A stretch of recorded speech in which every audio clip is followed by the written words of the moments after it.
우리 이렇게 인사하겠습니다. 당신 너무나 아름다운 하나님의 사람입니다. 인데요.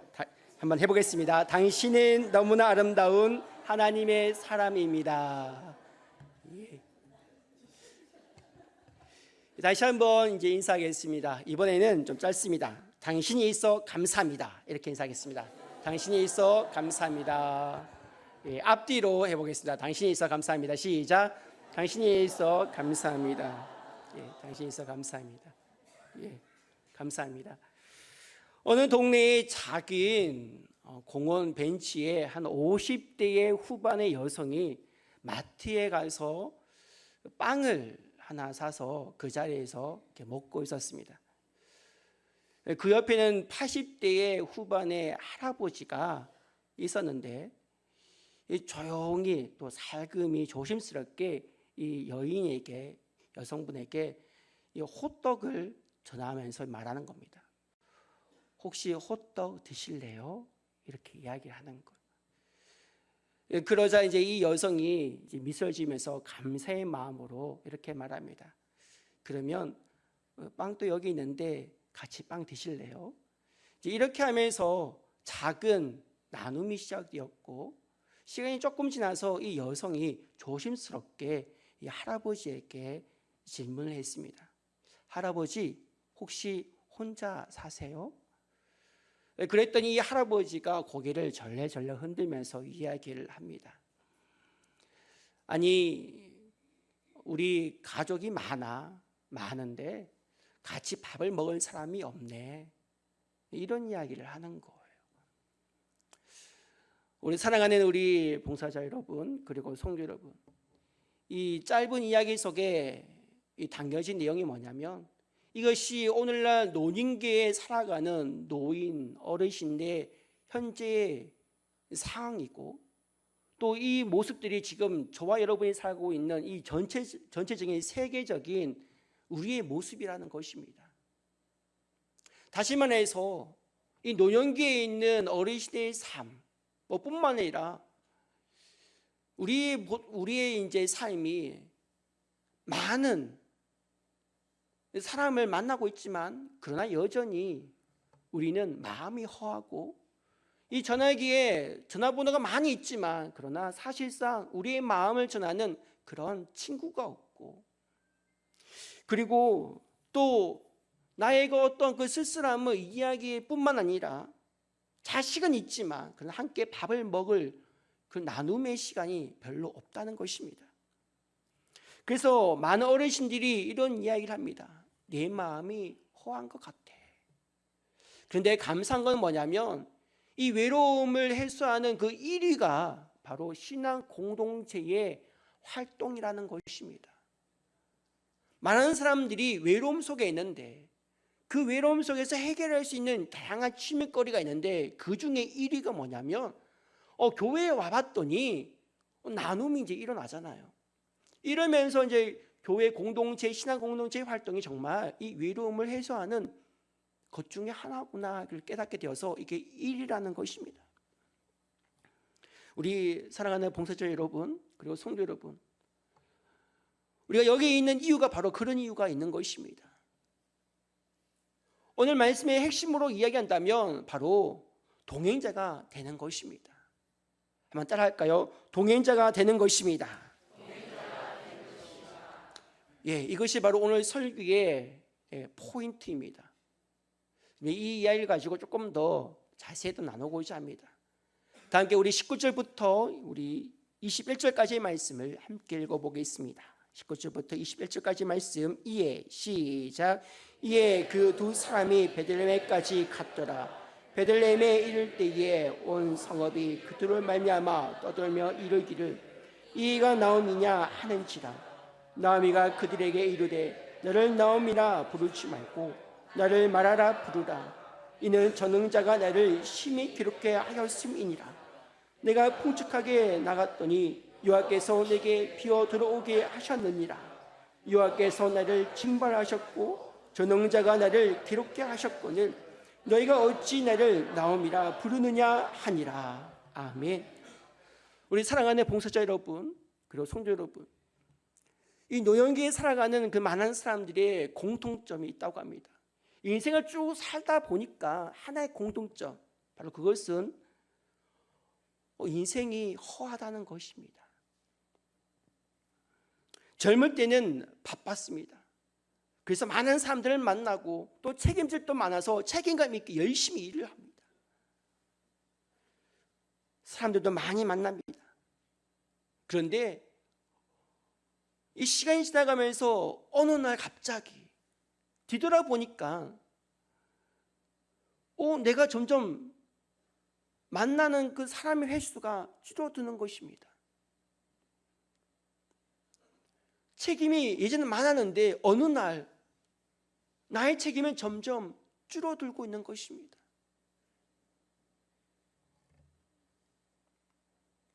예전에는 내가 책임질 것도 많고 해야 할 것도 많았는데 어느 날부터인가, 언제부터인가 별로 없는 것입니다. 그러면서 어느덧 이런 마음을 갖습니다. 이제는 내가 할 수 있는 게 별로 없네. 이제는 내 인생이 좀 비어 있는 것 같다. 바로 오늘 본문에 나타난 그 한 사람, 나오미가 거기에 속해 있습니다. 룻기 시대적인 배경은 이 룻기 1장 1절에서 이렇게 이야기하고 있는데 한번 우리 다 같이 읽어보겠습니다. 시작. 사사들이 치밀한 때에 그 땅에 흉령이 드니라. 유다 베들레헴의 한 사람이 그의 어머니 데리고 모압 지방에 가서 거류하였는데, 아멘. 이처럼 룻기의 이 시대적인 배경, 이 배경은 사회적으로, 도덕적으로, 영적으로 혼란기에 있는 시대적인 상황을 말하고 있습니다. 그 시대 속에서 나오미는 사랑하는 남편과 그 두 아들을 데리고 자기의 소견에 오른 대로 저 멀리 모압으로 피신을 갑니다. 그 이유는 분명히 말씀에도 소개되어 있습니다. 흉령이 들었기 때문에 어쩔 수 없이 갈 수 있는 상황입니다. 근데 그거 아시죠? 이스라엘 백성들이 짊어질 것은 바로 하나님께서 받은 그 유업에서 살아가는 것입니다. 그런데 각자의 소견에 옳은 대로 어쩔 수 없어. 그래서 자기의 재산을 다 모아서, 그 풍족했던 그 모든 것을 다 모아서 피신하듯 모압으로 갑니다. 거기서 자기의 삶을 다시 살아갑니다. 열심히 일을 했습니다.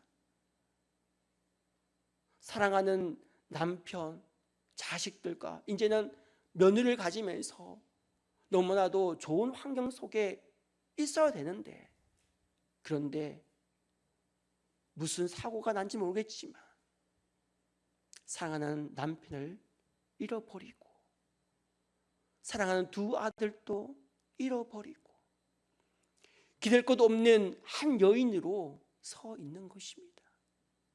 노년기에 있는 한 여인. 그래서 이 여인은 마음을 고쳐 먹습니다. 내가 타지 와서 무슨 영화를 볼 수 있겠어? 다시 고국으로 돌아가자. 내 재산 그 모든 다 처분하고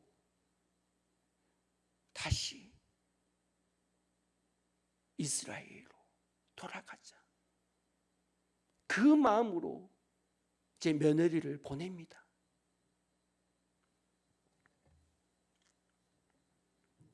근데 이제 한 명의 며느리 룻이 남았죠. 룻과 함께 고국에 들어옵니다.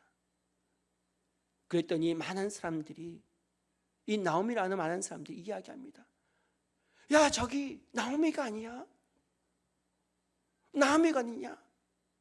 반갑기도 하고 그 많은 시간 속에서 많은 교차를 하는 거죠. 그런데 나오미는 이 반갑게 맞이하는 이스라엘 백성들, 또 지인들을 보면서 이야기합니다. 더 이상 나를 남이라 부르지 마. 나는 이제부터 내 이름은 마라야, 마라.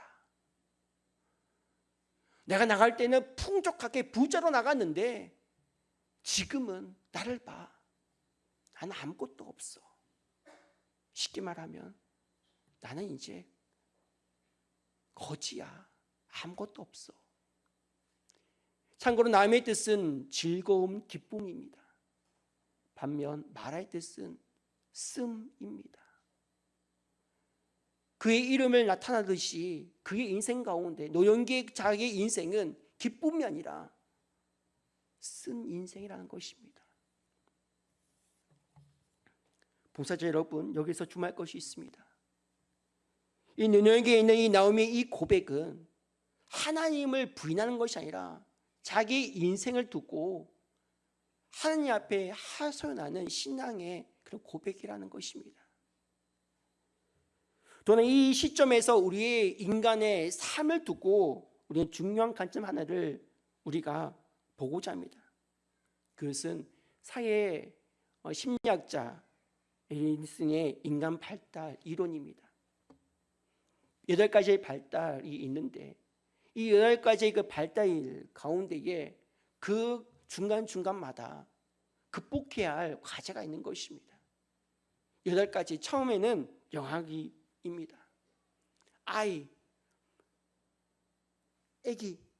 그 아기 때부터 노년기까지 쭉 8가지가 있는데 그 8가지 그 가운데에 오늘은 이제 특별히 중년기와 노년기, 특별히 노년기를 좀 보도록 하겠습니다. 그래서 중요한 것은 뭐냐면 아기가 태어날 때부터 이 아기가 세상 살아갈 때 정말 좋은 세상, 밝은 세상, 희망의 세상을 누리기 위해서 부모님은 처음부터 이 아이에게 사랑을 많이 줘야 된다는 것입니다. 그렇지 않다면 이 아기는 어릴 때부터 사랑을 받지 못해서 애정 결핍으로 해서 이 아이가 커갈 때 문제가 될 수 있는 거죠. 그렇기 때문에 양육하는 부모나 선생님이나 양육자는 이 아기 때부터 많은 사랑을 줘야 된다. 이 위에 부분은 긍정적인 부분과 밑에는 이 부정적인 부분입니다. 오늘 특별히 이제 중년기와 노년기, 특별히 더 노년기를 보도록 하겠습니다. 어떻든 간에 이 아이가 이제 성장을 해서 극복을 해서 이제 30대가 되었습니다. 이 중년기가 이제 넘어가는 시점. 결혼도 하고 사회생활 열심히 합니다. 중년이 되면 어느 정도 사회적 위치가 있지 않습니까? 이제 그러면서 이제 긍정적으로는 이 사람이 사회적인 기여도 하고 또 내가 또 결혼을 하길 뿐만 아니라 내 자녀가 결혼해서 내가 손주, 손녀를 보는 것입니다. 이런 삶을 살고 있다면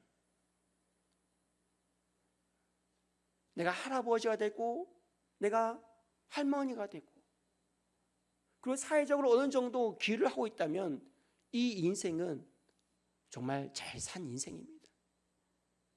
그런데 만약 사회적인 기여가 없거나 그리고 손자, 손녀가 없다면 그러면 이 중년기의 사람은 자기 인생을 두고 좀 안 좋게 생각한다는 거죠. 쉽게 말하면 슬럼프가 빠집니다. 침체기에 빠집니다. 왜냐하면 또래 친구들 만날 때 많은 이야기를, 사회적 이야기를 하지 않습니까?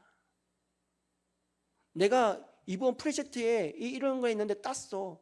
그래서 내가 회사에서 이렇게 인정받았어. 나 이제 이사급 됐어. 그런데 나 혼자 승진도 못하고 조기 은퇴를 하는 것입니다. 그런 상황이 됩니다.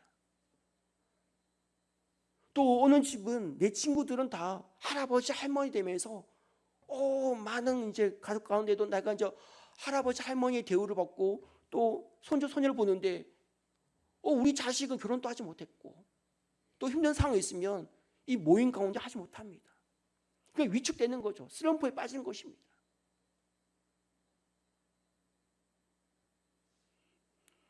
특별히 오늘은 이제 노인대학 헌신 예배이기 때문에 우리 대상인 우리 어르신들, 노년기에 있는 분들, 중년기까지도 자기 인생을 잘 살았습니다.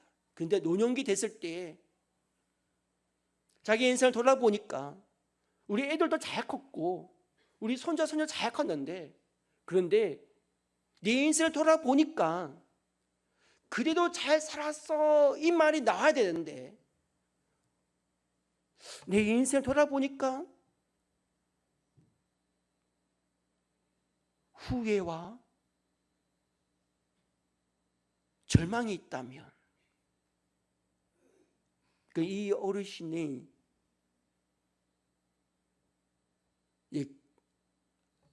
안 좋은 생각을 더 많이 하는 거죠. 분명히 사회적으로는 정말 잘 살아왔습니다. 부자가 되었습니다. 그래서 자녀도 교육 잘 시키고 손자 손녀까지 교육까지 잘 시켰습니다. 근데 되돌아보니까 지금 현재 나와 지금 살고 있는 그 가족을 보니까, 식구들을 보니까 혼자밖에 없는 것입니다. 외로운 거죠. 쓸쓸함을 느끼는 것입니다.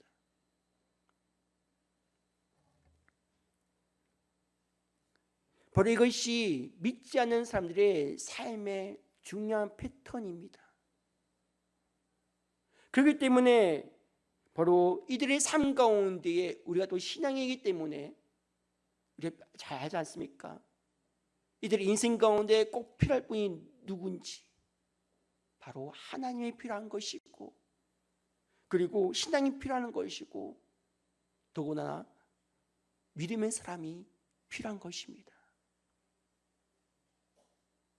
믿음의 사람이 옆에 있어야지 이 노년기에 있는 어르신들의 인생을 정말 아름답게 끝까지 마무릴 수 있는 것입니다. 그렇게 할 수 있는 분이 누구냐? 이 노년기를 아름답게 인생에 만들어줄 수 있는 사람이 누구냐? 바로 여기에 계시는 노인대학 봉사자라는 것입니다.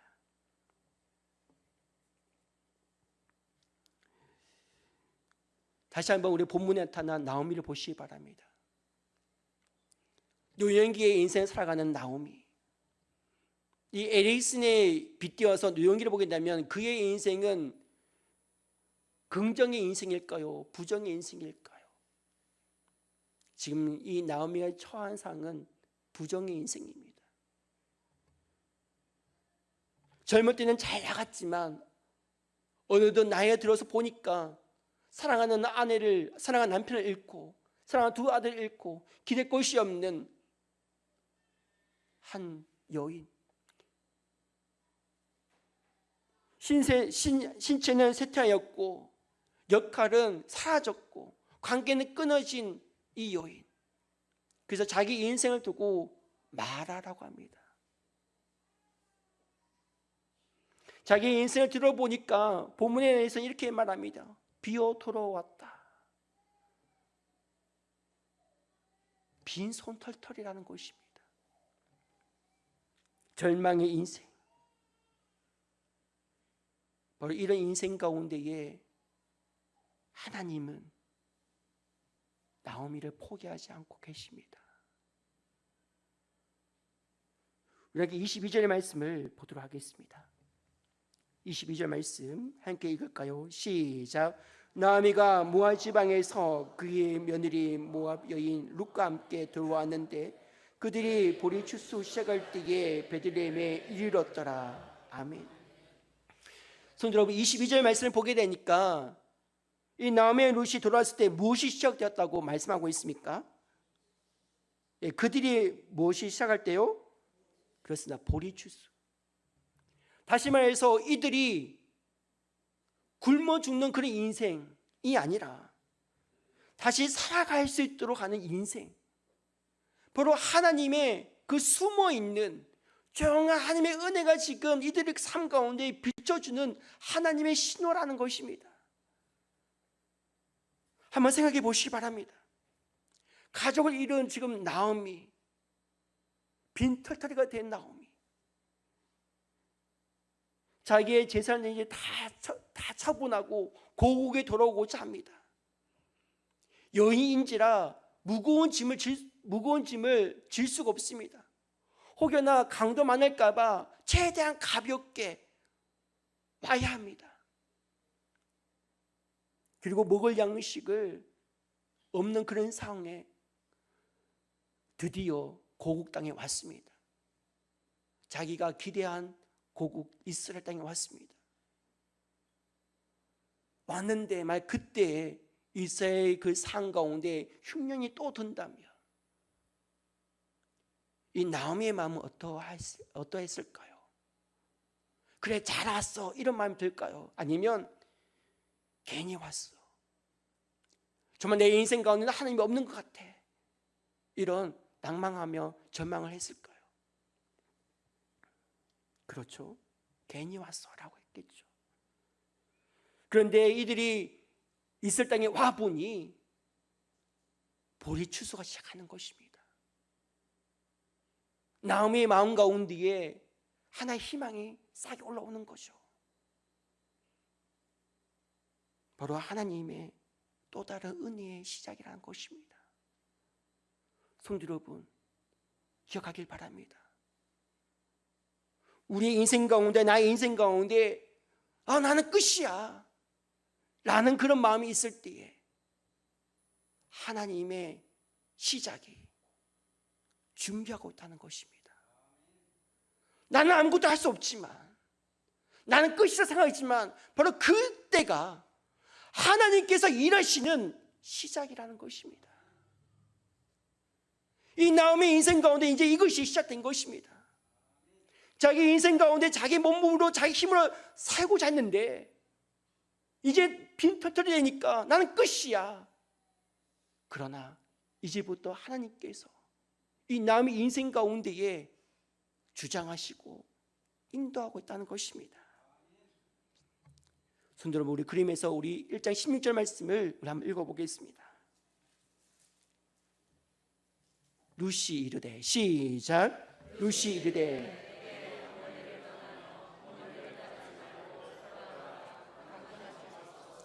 어머니께서 가시는 곳에 나도 가고 어머니께서 머무시는 곳에 나도 머물겠나이다. 어머니의 백성이 나의 백성이 되고 어머니의 하나님이 나의 하나님이 되시리니. 아멘. 성도 여러분, 여기서 루시 고백한 이 고백은 한번 생각해 보시기 바랍니다. 나오미가 보여주는 신앙의 모습이 완벽한 신앙이기 때문에, 혹은 정말 나오미의 신앙이 너무나도 멋진 신앙이고 흔들리지 않는 신앙이기 때문에 이런 고백을 할 수 있었을까요? 그 나오미 때문에 이런 고백을 하는 것일까요? 그렇지 않습니다. 루시 본 나오미의 모습은 평범하게 살아가는 상황 때문에 흔들리는 그런 갈대와 같은 그런 나오미였습니다. 그럼에도 불구하고 이 루시 이 고백을 할 수 있던 이유가 뭐냐면, 비록 나오미, 나의 어머니, 시어머니의 신앙이 완벽한 신앙, 멋진 신앙의 모델은 아니지만, 그러나 그 절망 가운데, 아픔 가운데, 비어있는 그 인생 가운데 그럼에도 불구하고 이 어머니 보여준 신앙은 하나님께 머물렀다는 것입니다. 나의 삶이 절망 가운데 있으면 하나님 욕하고 안 믿을 수 있잖아요. 그런데 나오미는 비록 하나님 앞에서 하선을 하고 있지만, 그러나 끝까지 이 나오미는 하나님 곁에 있었다는 것입니다. 그 모습을 봤기 때문에 이 루시, 어머니의 하나님이 나의 하나님이 된다는 것을 고백하고 있다는 것이죠. 바로 여기에 우리 사랑하는 봉사자의 본질이 있는 것입니다. 우리는 어르신들의 문제를 해결할 수 있는 영웅이 아니고 구원자도 아닙니다. 우리 봉사자들이 할 수 있는 것은 한계가 있습니다. 우리 어르신들을 봉사할 때 변하는 것도 우리 힘으로 할 수 없습니다. 우리 이런 것 때문에 내가 몇 년 동안 섬겼는데 우리의 학생들이, 어르신 학생들이 변화되지 않더라, 이것 때문에 속상하면서 포기하고 또 봉사 내려놓을 수 있습니다. 그런데 우리는 다시 한번 봉사의 본질, 다시 한번 우리는 새겨합니다. 우리가 변화시키는 것이 아니라 하나님께서 변화시키는 것입니다. 우리는 다만 비어 돌아오는 우리 어르신의 인생 가운데에 옆에 그냥 있어주는 것입니다. 함께 걸어주고 함께 머물러 주는 것이 바로 우리 봉사자의 역할인 줄 믿습니다. 기억하길 바랍니다. 우리가 비어있는 인생 가운데에 우리가 옆에 있을 수 있는 이유는 바로 주님께서 그렇게 하셨기 때문에 그렇습니다. 우리 예수님께서 병자들과 함께 하셨고, 우리 예수님께서 힘들어하는 자와 함께 하셨고, 우리 예수님께서 고통받는 자와 함께 하셨기 때문에, 특히 십자가에서 예수님께서 우리를 홀로 두지 않았기 때문에, 이제 우리는 우리의 비어있는 인생 가운데 특히 우리 어르신들과 함께 있을 수 있는 줄 믿습니다. 그렇기 때문에 우리 봉사자 여러분, 다시 한번 힘을 내어서 우리 2026년도 우리 노인대학을 섬기길 바라겠습니다. 우리 봉사자뿐만 아니라 여기 있는 모든 우리 성도분들이 영적으로 또한 봉사자이기에 우리 삶의 자리에서 우리 어린이를 위해서 기도해 주길 바랍니다. 말씀을 정리하겠습니다. 나오미는 자신의 인생을 비어있는 인생, 아무것도 없는 빈털터리 인생이라고 고백합니다. 그러나 하나님은 이런 나오미 인생을 포기하지 아니하시고 바로 그 옆에 룻을 두게 하였습니다. 심지어는 메시아의 계보를 있게 하셨습니다. 사랑하는 봉사자 여러분, 그리고 성도 여러분, 우리의 성경이 비록 눈에 띄지 않지라도 하나님은 바로 여러분을 통해서 비어있는 인생을 사용하십니다. 그래서 하나님의 일하심에 쓰임받는 저와 여러분이 되시고, 특별히 올해 함께 몸을 말미암아 하나님께서 일하심에 경험되어지는 저와 여러분이 되기를 주의 이름으로 축원드립니다. 기도드리겠습니다.